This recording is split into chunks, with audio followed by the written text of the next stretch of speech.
महिला दिवस भी है। जैसे आपने बोला 102 दिन सिर्फ नहीं और 250 से ज़्यादा साथियों को भी हमने खोया है और उनका जो लाइफ उनको इस आंदोलन के लिए कुर्बान दिया है वो भी हमें इस वक्त याद रखना है। और ये कानून इन्होंने सरकार जो मोदी जी हर फोरम में ये पूछ रहे इसमें काला क्या है, क्योंकि वो काला है इसलिए वो देख नहीं पा रही है। इसमें जो पहला कानून है जो एमएसपी का और मंडी का बात उसमें जो बोल रही है और किसान कहीं पर भी अपना उपज बेच सकती है करके बोल रही है, वो कानून आते आते आते हमारी देश के राशन व्यवस्था को पूरा बर्बाद करने वाला है, पूरा ख़त्म करने वाला है।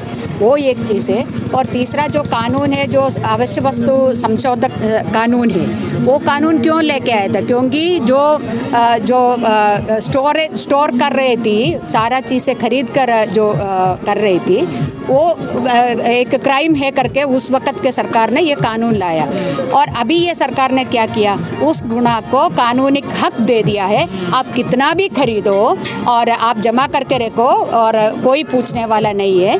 तो सबको पता है अचानक प्याज का दाम क्यों बढ़ जाती है। 20 रुपये वाला प्याज को अनाज अचानक 100 रुपये क्यों हो जाती है, क्योंकि पैसा वाला जो बड़ा कॉरपोरेट है वो खरीद कर जमा करती है अपने गोदामों में और मार्केट में छोड़ती नहीं है। ये कानून उस क्राइम को कानूनी दर्जा दे दिया। और क्या आगे क्या होगा, हर एक वस्तु चाहे वो दाल हो, तेल हो, हर चीज़ अनाज हो, हर चीज़ ये लोग गोदामों में रखेगी। और राशन का बर्बाद किया है, राशन भी नहीं है, दुकान के अंदर मार्केट के अंदर भी ये चीज़ें उपलब्ध नहीं करवाएगी। तब इसका दाम एकदम से 50 रुपये का चावल है तो 150-200 रुपये तक होगा। और हमारी सबका काम हमारी हाथ से जो एक तो है आपका डिमोनेटाइजेशन, दूसरा है अभी ये लॉकडाउन, हर एक का आजीविका अभी बहुत बड़ा एक प्रश्न होकर हमारे सामने है। हमारी काम छूट गया है और खाने वाला चीज़ों का दाम ऐसे बढ़ेगा तो हमारे देश में अभी भी महिलाएं और बच्चे का मृत्यु बहुत बड़ा दर में हो रही है, क्योंकि कुपोषण की वजह से। और अभी हाल ही में सरकार का जो नेशनल फैमिली हेल्थ सर्वे 5 का रिपोर्ट आया उसमें ये बोल रहे गुजरात के अंदर, गुजरात में सबसे ज़्यादा कुपोषण है।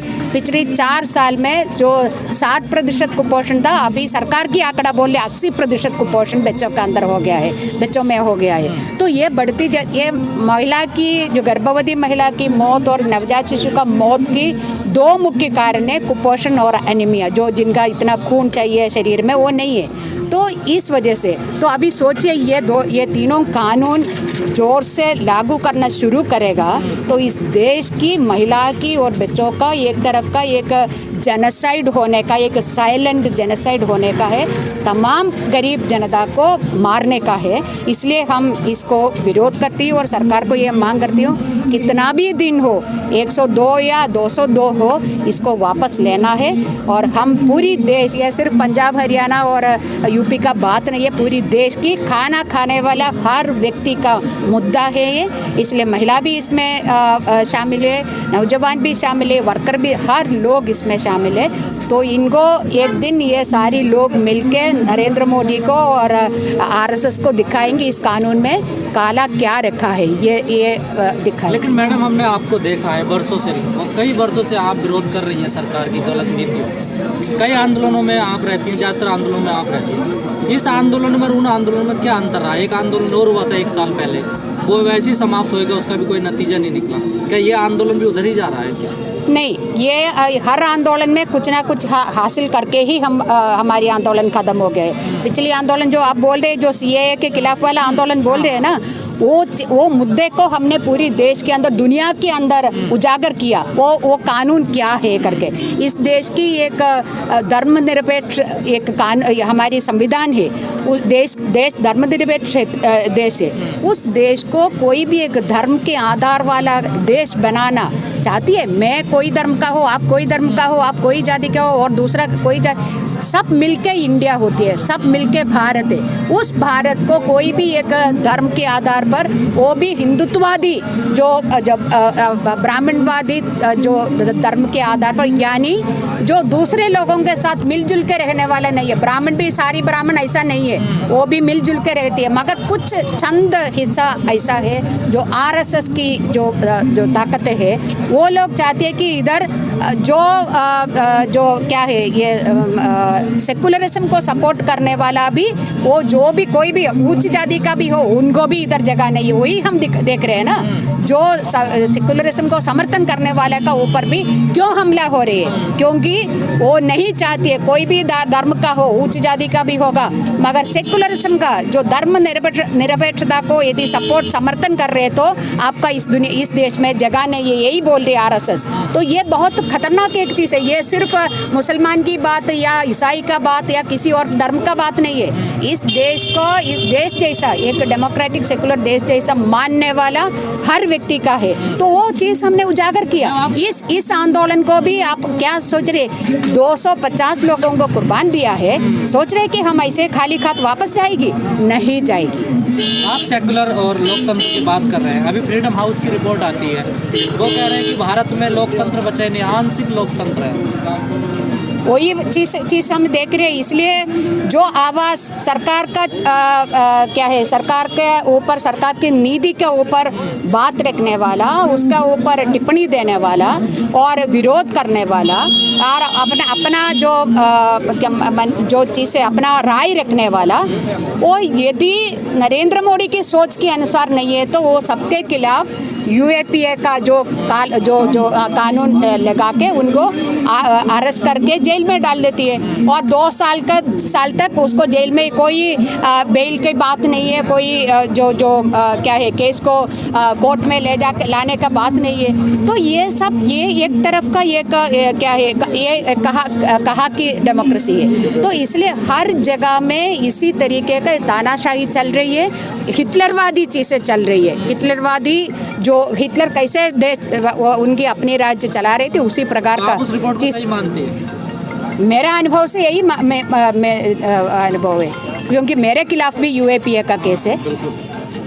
अभी ये तीसरा वॉर बनाने का अभी मैंने सुना है कि आरएसएस वाले प्लान कर रहे हैं, क्योंकि जो अभी 2-3 दिन पहले हमने एक स्टेटमेंट निकाला था, जो हमारी सुप्रीम कोर्ट की उच्चतम न्यायालय की जो चीफ जस्टिस बोल रही थी कि जो रेपिस्ट को पूछ रही थी, आप क्या इस लड़की से, जो रेप किया हुआ लड़की से शादी करेगी? ये कानून है, ये जो महिला का एक इज्जत होती है, वो इज्जत को हमारी देश का सुप्रीम कोर्ट की उच्चतम न्यायालय की चीफ जस्टिस समझती नहीं है। तो ये बहुत दुर्भाग्य है, हम इसको विरोध करेंगे। हमने विरोध किया, एक स्टेटमेंट निकाला, प्रदर्शन भी नहीं किया, सिर्फ एक स्टेटमेंट था। उसको लेके अभी एक और यूएपीए आ रही है, आने दो, हम लड़ेंगे उसके खिलाफ। लेकिन इस आंदोलन को जैसे सरकार कह रही है कि हम कानूनों में संशोधन करने के लिए तैयार हैं, लेकिन वापस नहीं करें। संशोधित तो इनका है ना, कोई जो बोल रहे उसमें कोई क्लैरिटी नहीं है। संशोधन की बात, यदि संशोधन करने का ये तैयार थे तो पार्लियामेंट में, संसद के अंदर जब इतनी ज़्यादा संख्या में सांसद लोग खड़ा होके बोल रहे थे इसमें ये संशोधन चाहिए, वो चाहिए करके बोल रही थी, आपने क्या किया उनके साथ? आपने उनको हाउस से, जो संसद से बाहर भेज दिया है ना? तो आपका जो बोलना एक चीज़ है और जो आपका करना वो चीज़ है। तमिलनाडु में जाके बोल रहे, मेरा राज्य में आके बोल रहे, अरे तमिल देश का सबसे प्रथम और सबसे ऊंची भाषा है। बंगाल में जाके बोल रहे कि बंगला एकदम क्या है इनकी राजनीति? तो ये क्या हम मूर्ख लोग, इस देश का पूरा जनता क्या समझ रहे? एक आखिरी सवाल, जैसे आंदोलन चल रहा है किसानों का, किसान नेता चला रहे हैं, आपको नहीं लगता कि कुछ रणनीति में बदलाव होना चाहिए? देखो, ये सारे देश मिट्टी के साथ जीने वाला, मिट्टी पे रहने वाला, मिट्टी के जो जोड़ अभी जोर से पकड़ के चलने वाला, उनको पता है क्या करना है, कौन सा चीज़ अच्छा है, कौन सा रणनीति अच्छा है, कब वो रणनीति बदलना है, कब नहीं बदलना है, वो चीज़, वो इतना बड़ा संख्या में किसान संगठन एक साथ है ना, वो लोग सोचेंगे। पर सरकार तो आप लोगों पे लगाती है ना आरोप। सरकार यही सरकार क्योंकि हम सरकार का आलोचना करती है। सरकार की क्या है, हम व्यक्तिगत आलोचना किसी का भी नहीं करती है। हम यदि नरेंद्र मोदी के व्यक्तिगत चर्चा करना है तो बहुत सारे चीज़ है, हम उसमें कभी नहीं जाती है। हम उनकी जो नीति के बारे में, सरकार की नीति के बारे में चर्चा कर रही है। आप हमें डरती है, इस वजह से हमारी आवाज़ को चुप कराना चाहती है। नहीं तो आप डरती नहीं है तो संवाद करने के लिए तैयार हो जाए।